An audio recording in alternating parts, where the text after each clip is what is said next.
England की team का बड़ा सीधा सा मुद्दा है कि दुनिया की बड़ी बड़ी टीमों को आराम से हराएंगे, लेकिन जैसे ही वेस्ट इंडीज़ के सामने आएंगे बीगी बिल्ली बन जाएंगे। 2016 में आपको याद होगा बेन स्टोक्स को जिस तरीके से कार्लोस ब्रैथवेट ने छीके मारे थे और वर्ल्ड कप जीता था, उसी ग्राउंड के अंदर प्रॉब्ली ये लोग कल मैच खेल रहे थे और फिर जो हुआ आपके सामने है। इंग्लैंड जो है बहुत सारे लोगों की मतलब हॉट फेवरेट टीम है इस T20 वर्ल्ड कप के अंदर। बेसबॉल वो टेस्ट क्रिकेट में फेंटा प्रोग्राम करते हैं और लोगों को लगा कि ये लोग यहाँ भी यही करेंगे, लेकिन वेस्ट इंडीज़ जिनको कोई कुछ समझता ही नहीं है, जिनका ना कोई स्ट्रक्चर है ना उनके पास कोई स्पॉन्सर है, लेकिन T20 के अंदर आप जानते हैं कि वो कितनी ख़तरनाक टीम है। कोई पता नहीं नंबर 10 तक जितने भी प्लेयर आते हैं इतने तगड़े हैं, मतलब वो उनके डोले लंबे लंबे छीके, सारा कुछ वो स्ट्रेंथ की बेस पे करते हैं। वो पोलार्ड वगैरह अभी तक लीगें खेल रहे हैं, मतलब हम छोटे से होते थे तब के वो प्लेयर्स हैं। खैर वो इस वर्ल्ड कप के अंदर तो नहीं है, लेकिन ओवरऑल वेस्ट इंडीज़ जो है वो सारी की सारी गेम उनकी स्ट्रेंथ की है। और इंग्लैंड जो मतलब जाहिर बात है इस वर्ल्ड कप के अंदर फेवरेट थी, उनका जो कल उन्होंने हाल किया आप देखें, शुरू में मतलब जाहिर सी बात है पूरा का पूरा कंट्रोल जो था इंग्लैंड का था, आखिरी 10 ओवर में 120 रन मार गया। रदरफोर्ड ने 7 छक्के मारे, किसी बॉलर को नहीं बख्शा। इनको लगता है कि सैम करन हमें बचाए बैटिंग में भी और बॉलिंग में भी। नेपाल के अगेंस्ट लड़का 10 रन बचाता है, बैटिंग के अंदर भी कल वो नॉट आउट गया। बाकी किसी का कोई काम नहीं है बैटिंग का बॉलिंग का। जोफ्रा आर्चर साहब जी 4 ओवर 48 रन, उसको वो तकिया जो ऑस्ट्रेलियंस ने बोला था इसको यही दो, इसको रुलाओ, इसका कोई चक्कर नहीं है। नेपाल के अगेंस्ट भी वो स्ट्रगल कर रहा है, यहाँ भी वो स्ट्रगल कर रहा है। पहले ओवर के अंदर ही उसने 3-4 वाइडें मार दी और शुरू के अंदर कंट्रोल में था, मतलब पहले ही ओवर में विकेट मिल गई। वो पता नहीं वो शाय वो भाई आते क्यों हैं, ब्रेंडन किंग भाई खेलने क्यों आते हैं, मतलब एक को उसने पकड़ लिया आर्चर ने, अगले ही ओवर में करन ने पकड़ लिया। 8 के ऊपर 2 प्लेयर्स आउट हैं। लेकिन वेस्ट इंडीज़ का आपको पता है सीधा सीधा मुद्दा है, जो आएगा फेंटा प्रोग्राम और उसके बाद आर या पार है। उसके बाद वो हिटमायर आया, 2 चौके 2 छक्के मारे, उसने भी मतलब हल्का सा मिडल में लेके गया, 55 रन की इनिंग उसने खेली और उसके बाद वो भी चलता बना। जेमी ओवर्टन आया, पहले ओवर में ही उसने उसको आउट कर दिया। ओवर्टन साहब की भी फिल्म, 2 ओवर में 7 रन खाए लड़के ने, पहले 2 ओवर में खिलाया उसको इसलिए कि भाईजान बैटिंग में ज़रा ज़्यादा सपोर्ट मिलेगी निचले ऑर्डर तक। जारी बात है आजकल सारी टीमें इस चक्कर में रहती हैं कि हमारे पास बैटिंग ज़्यादा हो, nobody cares about bowling कहते हैं, बट ठीक है। T20 आपको पता है वो गेम ही आजकल बैटिंग की है। और उसके बाद उसको टोटल 4 ओवर में 33, यानी अगले 2 ओवर में 26 स्कोर खा के सुकून से बैठा है। 12-12 की इकॉनमी से करन भाई और उस आर्चर ने खाए और नीचे उसने भी खा लिया ओवर्टन ने।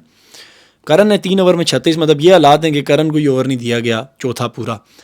विल जैक को उसने ओवर दे दिया पार्ट टाइमर को पावर प्ले के अंदर अगेंस्ट वेस्ट इंडीज़। भाईजान इंग्लैंड स्ट्रगल करती है स्पिन के अगेंस्ट, सारी दुनिया को पता है, वेस्ट इंडीज़ वाले नहीं करते। वो तो लपेटा देते हैं, एक ही ओवर में उसने 19 मार दिया। वो पावर प्ले से ही सारा मोमेंटम बना, वरना वो टीम बड़ी फंसी हुई थी। तो वो पावर प्ले में 55-56 रन कर गए। और पावर प्ले में अगर आपके पास 60-65 रन आ जाते हैं तो टीम डोमिनेट कर रही है। वो बहुत सारे उधर के एनालिस्ट जो हैं देखे होंगे, मैं 1-2 की वीडियोस भी लगाऊंगा, वो जो कहते हैं कि टीमें अब सोच रही हैं 250 कैसे करना है, 300 कैसे करना है T20 में। तो जिस दिन बना मेरी जान तो मुझे बताना, वो पता नहीं उस लड़के का नाम क्या है, बहरहाल उसके ऊपर बात करेंगे अलग से। फिलहाल तो मैच के ऊपर ही आते हैं। और यूं जो है आदिल रशीद एक्सेप्शनल मतलब बॉलिंग है यार, लड़का मतलब तबाही फेर गया।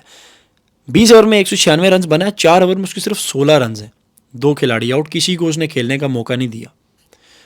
मंड के उसने बॉलिंग की है, एक आध मेरे ख्याल से उसको बाउंड्री लगी है, अदरवाइज बाकी हर प्लेयर ने हिस्सा डाला है। लियम डॉसन ने भी नीचे, उसको भी कोई मेरे ख्याल से 3 ओवर में 27 रन लगा है। ओवरऑल उसकी बैटिंग थी, बॉलिंग ठीक थी। वेस्ट इंडीज़ में रदरफोर्ड आया, उसने नीचे 7 छक्के मार दिए।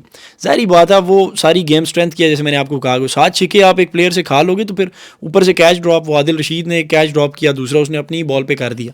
2 कैचेज़ आप ड्रॉप करोगे ऐसे खतरनाक प्लेयर की। मेरे ख्याल से पहला कैच जब ड्रॉप हुआ तो वो 23 के ऊपर था या 24 पे, और 77 पे उन पे 4 खिलाड़ी आउट थे। 10 ओवर के करीब उनके 9.45 ओवर थे। और उसके बाद वो फिर देखा आपने, और नीचे होल्डर भाई वो तो आपको पता है, वो तो जितना उसका कद है ना, गेंद लगने नहीं देता नीचे। 4 छक्के मारे उसने भी, 33 रन बनाए, तो वो एक अच्छी एडिशन थी। तो बेसिकली रदरफोर्ड और वो दूसरा जो अपना होल्डर भाई है वही शो के बंदे थे, मैन ऑफ द शो थे या मैन ऑफ द मोमेंट थे।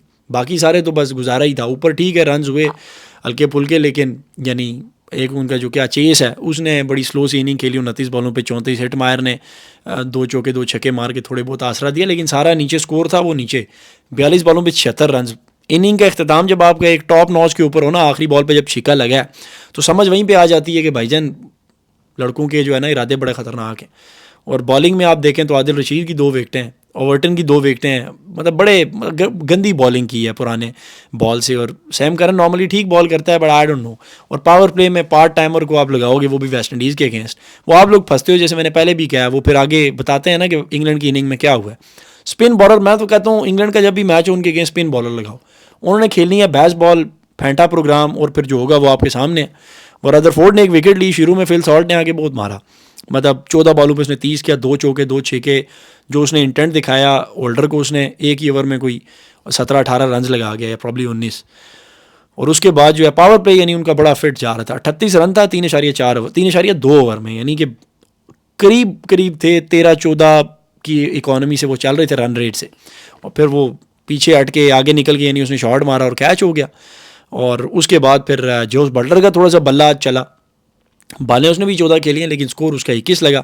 छिका मारा, हमें लगा कि वो करेगा, लेकिन चेस मतलब पार्ट टाइम बॉलर है, आप खुद देख लें, पार्ट टाइमर से आउट हो गया। और 74 पे एक खिलाड़ी आउट था, और फिर 166 पे सारी टीम आउट हो गई है। मतलब पार्ट टाइमरों से आप लोग आउट हो रहे हो। चेस बिल्कुल खड़े हो गए, ऐसे बॉल करते हैं ऐसे बच्चों को खिलाते हैं, ना उसका कोई उस तरह एक्शन है, ना वो पीछे से मोमेंटम पकड़ के आता है, बस ये। और इंग्लिश साइड ज़ाहिर बात है, आपको पता है, वो बैथल ने 2 एक शॉटें मारी, वो लड़का बड़ा मतलब डिलाइटफुल बैटिंग है उसकी, मज़ा आता है देख के, आपने अगर गौर किया हो। छिका भी एक दे गया, लेकिन उसके बाद फिर वो बोल्ड हो गया, वो हमारा आ गया मोती भाई, गुदागेश मोती। प्रॉब्ली एक बार पाकिस्तान के अगेंस्ट में इसने बड़ी ख़तरनाक बॉलिंग की थी। खैर हम तो आपको पता है कि ड्रीम टीम है किसी भी प्लेयर के नए नए करियर के अंदर, अगर पाकिस्तान टीम उसके सामने आ जाए टेस्ट में, ओडीआई में, T20 में, तो वो तो खुश होता है, कहता है अरे ये ठीक है, इनके साथ खेलूंगा, बड़ा मज़ा आएगा। बैथल को अच्छा बॉल पड़ गया। अब इंग्लैंड का प्रॉब्लम ये है कि पहले फास्ट बॉलर ने विकेट ली, अगली 6 विकेटें स्पिनर्स को दे दी। तो वो जो वेस्ट इंडीज़ ने मिडल ओवर्स के अंदर बैटिंग की है ना, मतलब शुरू में 8 ओवरों में कोई 84-85 रन था, मतलब लग रहा था कि मैच 1 साइडेड वो जीतेंगे बिल्कुल ईजी, क्योंकि हैरी ब्रोक है, टॉम बैंटन है, बैथल है, उन तीनों को तो मोती भाई ने पकड़ लिया। उसको ऊपर बटलर की बड़ी विकेट थी, ज़ाहिर बात है वो पार्ट टाइमर चेस भाई को उसने दे दी। और उसके बाद सैम करन आया, जेमी ओवर्टन आया। सैम करन आखिर तक नॉट आउट रहा लड़का, मतलब क्या करे, एक मैच में आपको बॉलिंग से जितवाता है, दूसरे में आप कहते हो बैटिंग से जितवाएं, फिर ये कहते हैं कि हम चैंपियन बनेंगे। भाई वेस्ट इंडीज़ जब भी आती है, आई डोंट नो कि क्यों ठुस हो जाते हैं। वो आर्चर ने एक का चौका मारा, वो शुमार जोसेफ को छिका मारा था, वो जो पीछे से उठा के छक्का था वो, जहाँ उसने उसको फुल बॉल मारा और आगे करके किया, फिर वो रन आउट हो गया। सैम करन ने कहा कि उस्ताद तू रहने दे, तूने जो आज बॉलिंग की है ना, तो उस हिसाब से तेरा आज बनता नहीं है, तो तेरा आज दिन नहीं है, तू रन आउट ही होके चला जा। वो रन आउट हो गया। जिगर एक नीचे आया, एक तो नाम भी भूल जाता हूँ, लियम डॉसन था प्रॉब्ली, वो भी रन आउट हो गया। और फिर हमारे आदिल रशीद भाई आए। मतलब वेस्ट इंडीज़ ने मिडल ओवर्स के अंदर जो बॉलिंग की है ना, वो सारा सेट सिस्टम था। अकील हुसैन आपको पता है तगड़ा बॉलर है, शुरू में आया बॉलिंग की उसने, पावर प्ले के अंदर बॉलिंग करता है, उसके पास ये स्ट्रेंथ है। मोती वॉज मतलब एक्सेप्शनल लास्ट नाइट, और 3 विकेटें वो ले उड़ा 33 रन दे के।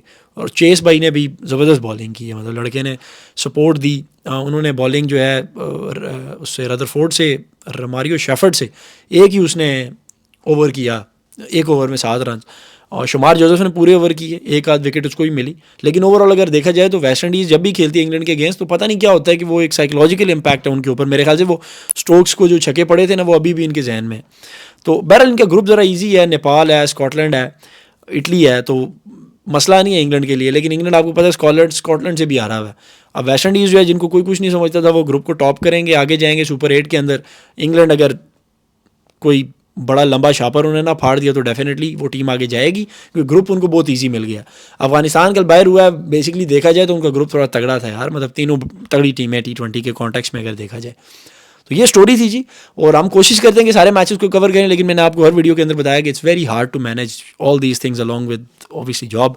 तो दूसरा यहाँ पे टाइम का डिफरेंस है, तो ऑब्वियसली जब टाइम मिलता है तो उसी हिसाब से आप तक पहुँचाते हैं। लेकिन वीकेंड के अंदर जितने भी मैचेस होंगे, हम उसके ऊपर फुल एनालिसिस आपको देंगे, आपकी खिदमत में हाजिर होंगे, क्योंकि आप जिस तरह सपोर्ट करते हैं across the platforms, it is going so good. और जाहिर सी बात है, जब एक्नॉलेजमेंट मिलती है, बंदे को मज़ा आता है, कोशिश करता है बंदा कि यार ज़्यादा एफर्ट डाली जाए, ज़्यादा डीप गपशप की जाए। आई नो कि मतलब आई यूली डोंट केयर अबाउट ट्रेंड्स या क्या, मुझे पता है कि जब मैच अगला आ जाता है तो वो पिछले मैच को कोई लोग भूल जाते हैं। But definitely England versus Australia और वेस्ट इंडीज़ वर्सेस इंग्लैंड जो है एक तगड़ा मैच था, तो उसके ऊपर बात करना ज़रूरी थी। बाकी जो दूसरी टीमों के लिए, दूसरी टीम्स के मैच होते हैं, मेरा दिल करता है मैं उन पर बात करूँ, बिकॉज उनके लिए बात करना ज़्यादा इंपॉर्टेंट है। और आप वीकेंड पे देखेंगे कि डजंट मैटर कि किस टीम का मैच होगा, हम हर मैच के ऊपर गपशप लगाएंगे। और फिर बड़ा मैच तो आपको पता ही है, वैलेंटाइन डे के फ़ौरन बाद हैवी किस्म का मैच है। तो वैलेंटाइन डे पे लोगों का अलग दिल टूटेगा और 15 को किसी एक का तो दिल टूटना है। देखते हैं वो किसका टूटेगा। अपने ख्याल रखें। Thank you.